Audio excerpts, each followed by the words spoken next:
We want to be the tool that brings you from one point to another point in your financial history. And we want to do this with colors, passions, and a friendly gummy bear.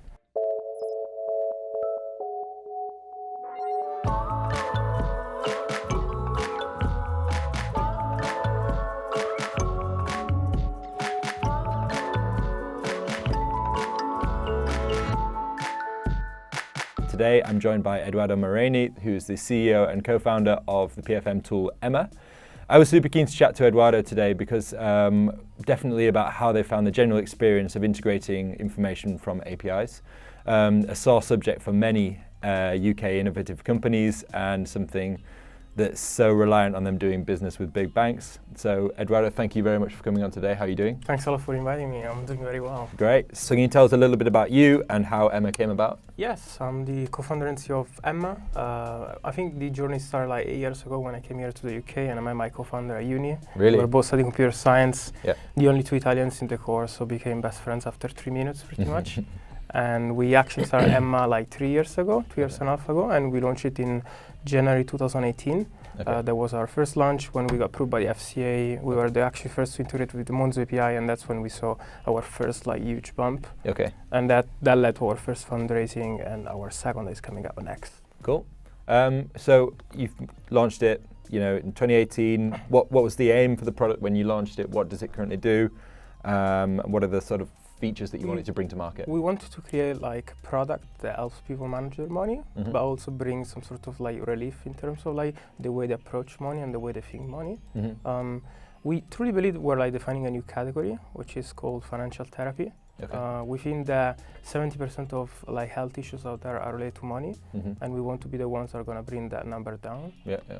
We think that so far banks and all the other competitors have done like a poor job in terms of this, and we want to do this with colors, passions, and a friendly gummy bear. Yeah, for sure. So how many sort of people have you got operating in the company at the minute, and what sort of how do you operate and run those teams? So the company is made by 7 people, and I usually say 25 because people do not believe me. But no, we're currently like a small team, and we're actually hiring and doubling our team size right now. Oh yeah. We truly operate with like a super like agile methodology, and we just go super fast. Yeah. Small team sport, keep it going fast. I really like that there's a few companies out there that operate real lean, like you guys and like Chip and Plum and stuff like that, and they're just sort of like able to push out really impressive numbers and with a really small squad, which is really cool. I would say that our first obsession was like users and product from like day one, and that's how we've been like be able to operate. And if we were big from the first early days, we wouldn't have found like product market fit and wouldn't be where we were today. Yeah, for sure, absolutely. Cool. So you've got like a pretty impressive like community involved with Emma as well. I've seen. I had a look at it over it, and you engage with your users on there. You try and get as much feedback as you can on feature ideas and stuff like that. What was that always the intention with the community? How did you go out there intending to build one? Well, I've done like customer support on the first 20,000 users under like a fake name. Really? Yeah, it was the early days when I was actually trying to figure out what the product was and how we had to shape it. Yeah. And that was while we were building it and doing a bunch of other things. So the user has always been at the core of like the Emma experience, from the way they use it, the feedback they give us, and right now we're using the community as a way to keep like listening to our users, but we're also moving to a different phase where you can't do one-to-one feedback, but you need to actually look at the bigger picture. Yeah. But I would say that our users are core to what Emma does, and the community is there just to actually create some sort of bonding between each other, because at the end of the day, every single person is trying to solve similar needs, but they're not actually talking to each other because it's a one-to-one product. It's not like a social network, right? Yeah, for sure. So and you touched on there, you were trying to like in the early days solve a few sort of specific product problems, and how did you go about trying to like reach that product market fit? Like try and was it a slow process? Did you find any? Well, I think that the best part about our founding team is that we're both engineers and we're able to build whatever we wanted. And so it was just about listening and iterating. And I think we were like shipping like 2 features a week at the time. Okay. And at some point after 6 months of being live, we realized that every single user wanted to budget payday to payday. And that's when we actually introduced that feature, and that gave us like a huge boost. And that's when we could actually feel it, that things were like actually changing it. I think that was our first like turning point pretty much. Yeah, for sure.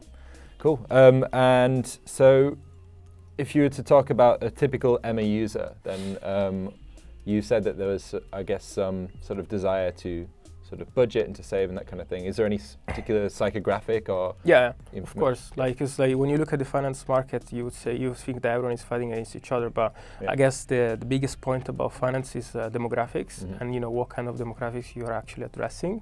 And for us, the first huge bucket is between 25 and 35. Yeah. The second one is 18, 24. Oh, really? And we're talking about people that just graduated from uni, that they get their first salary and they want to figure out what's happening around their bank account. From like the bills that they have to pay to the money they get at the end of the month. And so that's pretty much the target. And we're talking about graduates that live in cities.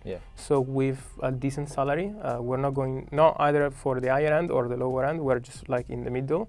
And that's our like sweet spot right now. Yeah.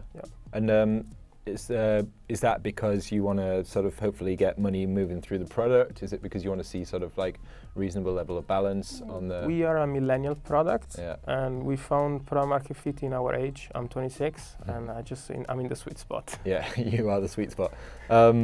Cool. So there is a scramble mode on the product. I wanted to call this out pretty early on, just because I thought it was cool. But you've clearly wanted to include a scramble feature in the product, and we will see on the journeys that we show later on that this is, we're able to use it for this sort of thing. But this is, you wouldn't create this feature just to come onto our little show and show it off. There must be a reason for it. Did you see anything in the way that people were sharing or interacting the product that induced you to introduce that? Well, like the way we've designed the product is that it's very, very shareable in terms of like colors, structures, things we say, things that we don't say.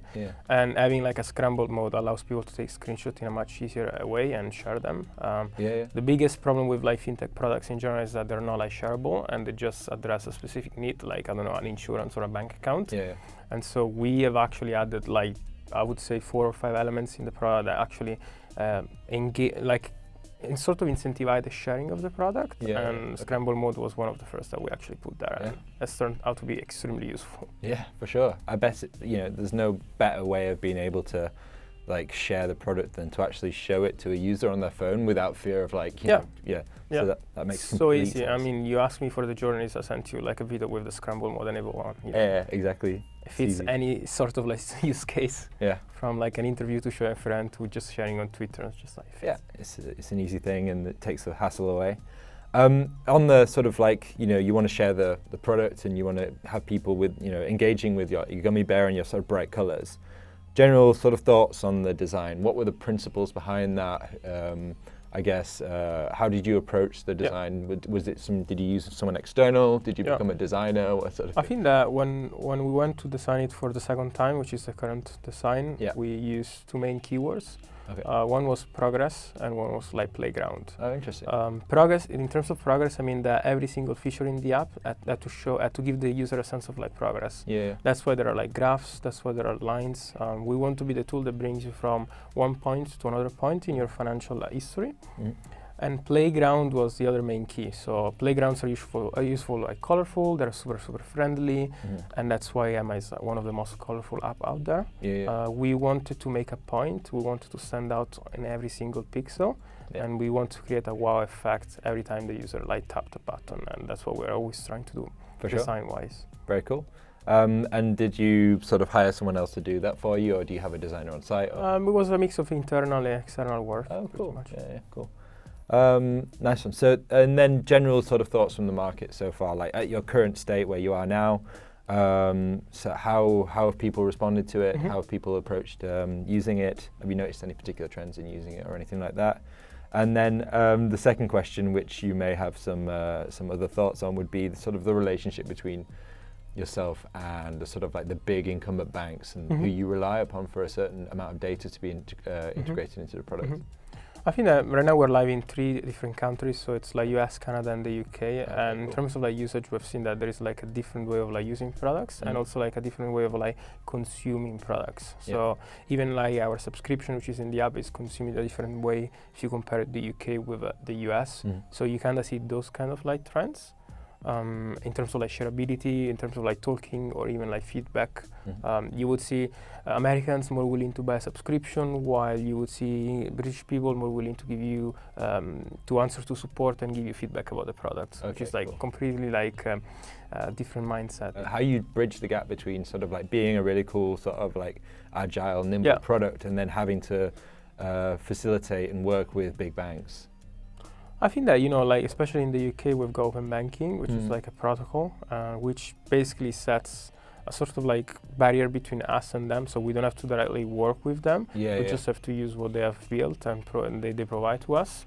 So there isn't like that sort of like tight relationship between us and the bank. Yeah, for sure. I guess I meant more specifically there. Like I read a report last week, I think, which said that 65% of Santander's API calls failed. Recently, which is sort of like when you're trying to bake in and pull in data and like those and like actually facilitate those sort of like bits, then how can you, when you can't realistically rely on this sort of like these banks to stand up reasonably sort of strong APIs, then how can you? You file a request with the FCA and that's what you can do. You shout at them. Well, it's the only way you can do, right? Because screen scraper is becoming illegal by the 14th of March, and we only got APIs, and if they fail, there's like a big issue because banks are entitled to build them right now. So. Have you found yourself doing anything sort of like of that nature? Have you found yourself being frustrated with banks? Oh yeah, in any of way? course. Yeah, of course. There are a few banks that are not. They're misbehaving. For sure. Well, on that note, and we can't say that this particular bank are misbehaving. Yeah, of course. I'm not going to say anything. But we're going to take a look at these integrations and how they work. Here we go. So. First up, we go onto the sort of this dashboard view. It's in the accounts page. We'll click on the specific account from a pretty comprehensive list. First things you note there is the sort of like the two types of connection there seems to be. No, those are like just test connections because it was my account. We've got multiple connections to American Express and Barclays works. We're testing different life flows. But okay, cool. It's okay. And then so you're logging in with, I guess you're taken through to the PinCentry sort of Barclays login area here, and then you check to provide different layers of optionality, and then go via the TrueLayer API gateway, I would imagine, and then back onto Emma. You can see that information's been updated, and you should be able to see your account in there. Yeah, it's very like straightforward. It's like 2 taps. Yeah, sure. Now in this case, I had to type my PinCentry because I think after like 5 accesses, Barclays blocks you. Yeah. But if you do with Face ID, it really takes like 10 seconds. Yeah, for sure. The access lasts 90 days, which is the main challenge for us. Yeah. But again, it's 2 taps. So people don't have to input their credentials. They don't have to remember them. And we were live at the time where they actually had to input them. And that was like dramatic because you would get users telling you that they know their credentials and they're getting wrong credentials while they actually don't know them. It's difficult to tell people that they don't know what the thing they know. For sure. And so you've got those, as you said, that the 90-day window in which you can sort of like actively hold that information in the platform. That is because of PSD2. Because of PSD2 legislation, which means that you have to sort of refresh these these connections. In terms of how you worked with, you found the experience of using someone like TrueLayer. What was the sort of process of linking up with those guys? Did you have to do much sort of technically in the background to facilitate that, or is it? Yeah, I would say that we're the only company that is currently using 3 different technical providers at the same time. Oh, really? Yeah, so we're using Plaid for the US, SaltEdge for the UK, and TrueLayer for the UK. And plus we've got connections on our own, so we're a fully hybrid product that can plug and play everywhere. So you're using SaltEdge for more like investments type For stuff? Amex, we use SaltEdge, and then for example, Mons and Starling, those are in-house, and then the others are via TrueLayer, and then all the US and Canada are Plaid. I would say that we have been working in the space for the last 5 years, so we know it really, really well, and we build a product in a way that you can plug and play whatever you want. So if tomorrow we want to launch in Africa with another provider, we can actually do it. And so yes, the experience has been like pretty straightforward because at the end of the day, these guys are just bridging existing APIs, so it's not that difficult in terms of that. And in terms of like working with Monzo and Starling, I guess you're an AIS, right? Yes, we work with them directly. Yeah, okay, that must be a lot easier. Super simple. But even with open banking in the other banks, it's super simple. It's not there is no sort of like barrier, and the open banking group is facilitating it. Yeah. It's very easy. And regulating it, so importantly. You need, as a company, you need to actually get regulated. That's inevitable. But then once you have all your certificates and regulations, you can actually do whatever what you want to do, not whatever you want. But yeah, of course. Did you so in terms of going through like the FCA and stuff? You didn't have to get like did you have to get like FSCS regulated or anything like that? We are an account information service provider. Okay. And so we are like registered with the FCA, which is a bit different from authorized. Yes, of course. Yeah, cool.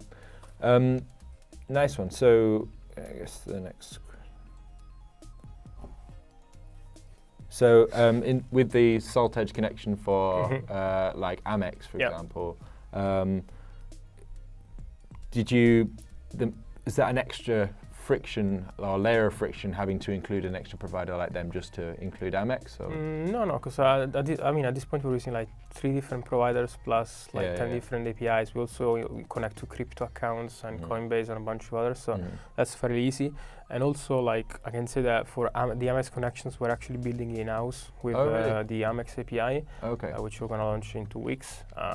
So we connect direct to Amex now. Yeah. And that was a super easy, straightforward process. Really? Amex is also implementing app-to-app login, like any other bank. So. But they're not CMA9, are they, Amex? No, they're not. But they've done this off their own back in terms of creating and standing up. Of course. I remember I went to a TrueLayer talk last year, and they were talking about the complications with connecting to Amex because they were being a bit slow. And at the time, I think Monzo were building out their credit card integrations.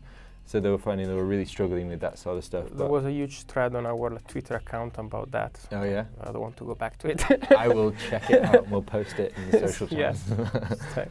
It wasn't like the best time of our lives, I would say, no.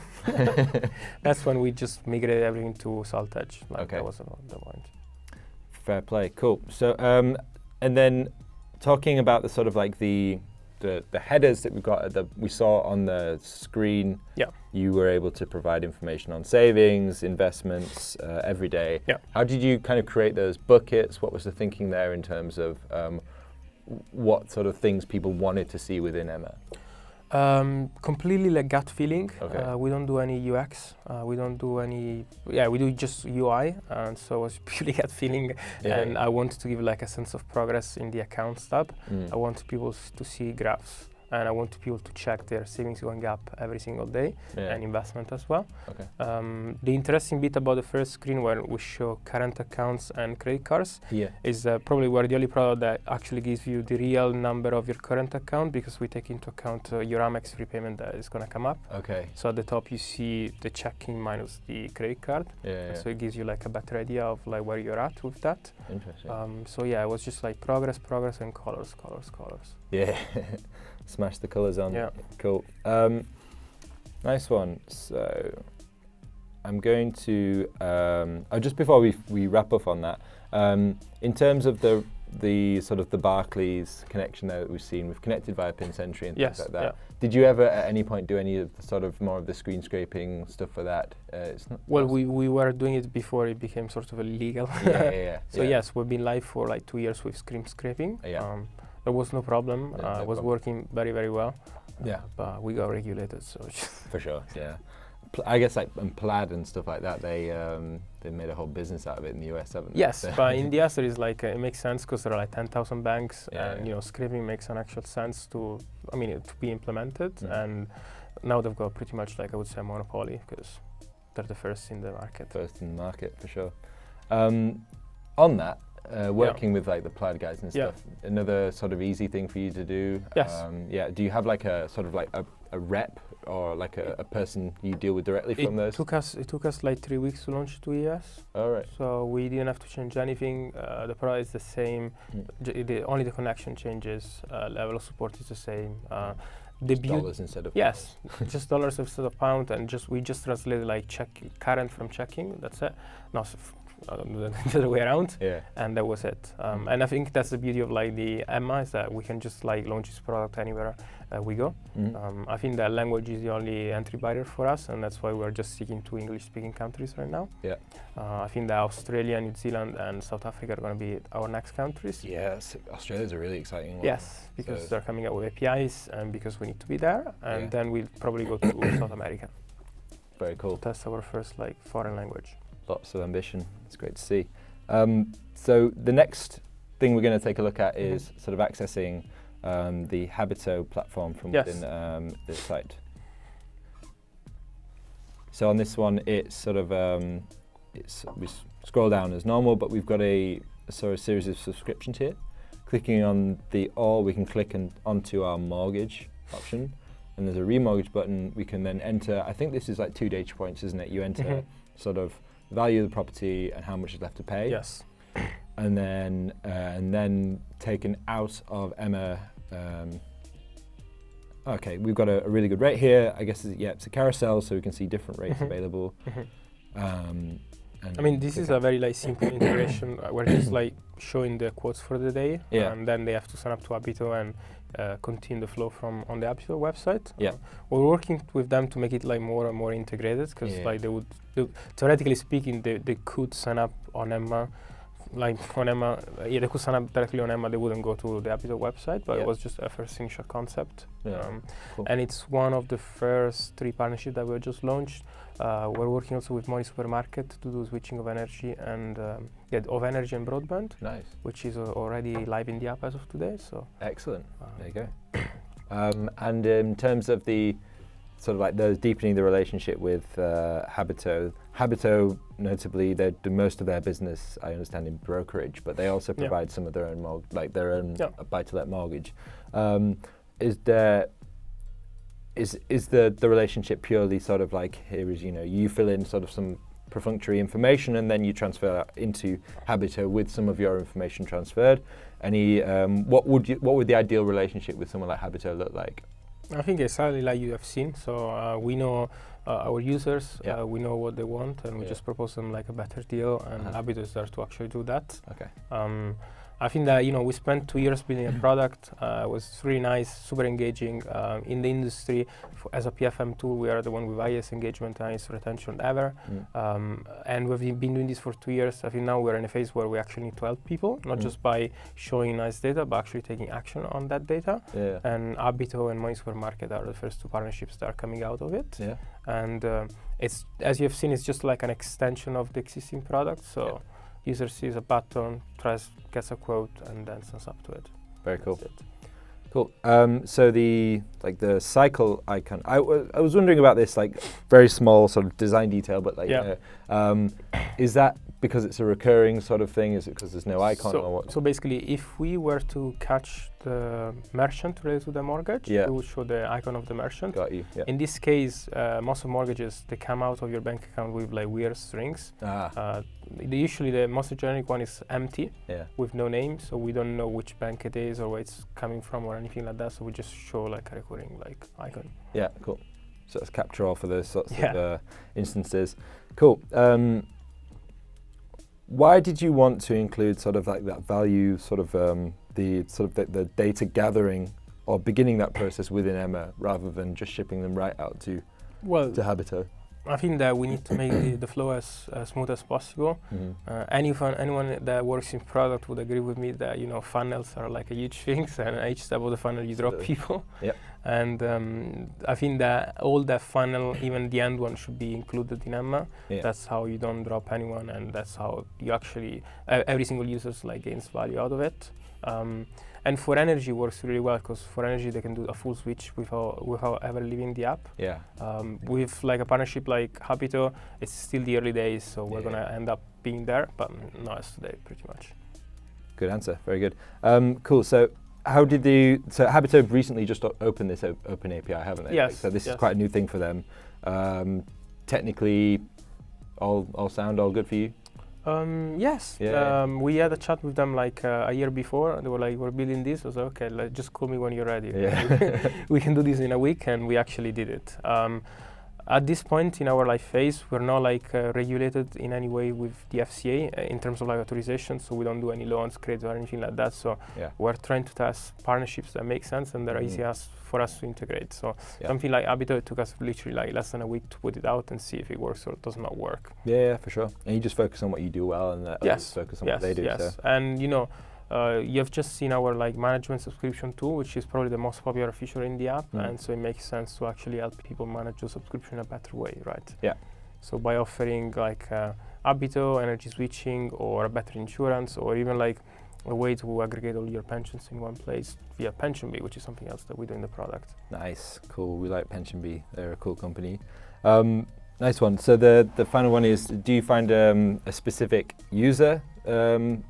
A user need in accessing mortgage products? Like, was it because of this sort of like 25 to 35 market? You thought these people are typically going for mortgages now. Yeah, it makes sense. Yes. Yeah. It makes sense, and I think that we, the beauty of something like Emma is that we just take you when you don't have any financial product, and we bring you when you have financial products, and meaning that as when you leave uni, you barely have like a current account, and you still have to get a credit card, a mortgage, maybe a loan, open another savings account, and a bunch of other things. And so I think that's the best place for us to actually grow with you and help you grow, and that's what I'm as well about. That's cool. And in terms of those sort of like user sort of like needs for these sorts of products, how do you go about like monitoring and sort of suggesting and seeing which users need different things and how to prioritize what to build next? No, I think it's just there are like two keys. One is like gut feeling, and the other one is like metrics. It's like you just place it there and see if it works, and if it doesn't, you take it out.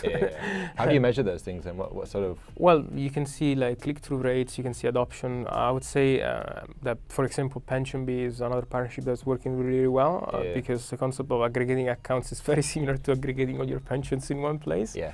And people are naturally more inclined to sign up to something like PensionBee from us than any other like product. Yeah, and if you've got heavy footfall, then it's good for them because they've got a route into a market they may not have had originally. Cool. Great. Well, that sort of concludes like all the hard questions. The big one is plans for 2020. I guess you've spoken a little bit there about like Money Supermarket, which drops today, and then PensionBee in the future and things. But any sort of like massive plans for you guys other than obviously flying over to Australia and things like that, no doubt? Gamification. We're gamifying the product even more. We're going to launch like a virtual currency called Gummy Bears in the product. So whenever you take action, you do actions in the app, you will gain Gummy Bears, and then you'll be able to spend them in rewards and actions in the app, pretty much. Okay. And that's not in any way a cryptocurrency, that's not a shit. No. It's just like a simple coin that you use to redeem rewards and play the Emma quiz every weekend and do a bunch of other things in the app. Sounds good. I did see actually on the journey there is an area of like quests. Yes. It's just briefly what that is. Yeah, so basically Quest is this feature that gathers, it basically summarizes all the features in the app, and it's a set of like badges that you can unlock if you take those actions, such as like a product tour. We got to a point where we realized that there were like many features in the app, and we needed like a main point to actually give the user like an overview, and so whenever they add a note, edit a category, or set a budget, they would unlock the specific badge in the app. Oh, that's great fun. Cool. So that's a really interesting way of approaching that. We would typically just be like, let's ship a product tour on Intercom and see, get them to look at it, force them. But that's a really unique way. Yeah, but like even with the product tour, you would have the user attention for like 5 minutes, and then they forget about it. And people have got 250 other apps on their phones. Exactly. Yeah. Got to punch through the noise. Cool. And then finally, any sort of general advice for anyone who wants to create a new product or kick off something? I guess this goes back to what we were saying at the beginning, which was like, how do you go about finding that product market fit and realizing if the thing you're building makes sense? So when we started, we were live in Germany, and I don't speak any German, and I was giving customer support with Google Translate. And so I would say that the best advice is to be completely obsessed about the users. Or obsessed about learning German. Yes. So you need to have that kind of obsession about it, and you need to be focused, and you need to be able to be in a position of like moving extremely fast. Because if it takes you like 2 years to build something and then you ship it and you don't iterate it, it's probably gonna fail. So you need to ship it in a week and then make 150 iterations in those 2 years. and that's how you win pretty much. Yeah, get to market early and then iterate quickly. Yeah. Cool, very cool. So that's everything for today. Thank you so much for tuning in. Stop by next week where we'll have a look at some other stuff. If you want to see some more from Pulse, head over to pulse.11fs.com where you can request a demo to our product. If you've got any questions about the product or want to suggest a journey for us to include on our platform or on this show, then hit us up at 11fs Pulse on Twitter or pulse@11fs.com. Edoardo, if anyone wants to find out anything more about like Emma, what's going on with you guys, how do they get there? Twitter. Is that you on there, or is it Emma on there? It's Emma, it's me, it's a bit everyone. I think Twitter is the best place to find all about Emma and all about me, and you can actually find it at Emma_finance, and that's it. And download the app, yeah, of course. download the app. Cool. Download the app. If you're in the US especially. Yes, everywhere. All right, we'll see you next week. Thank you.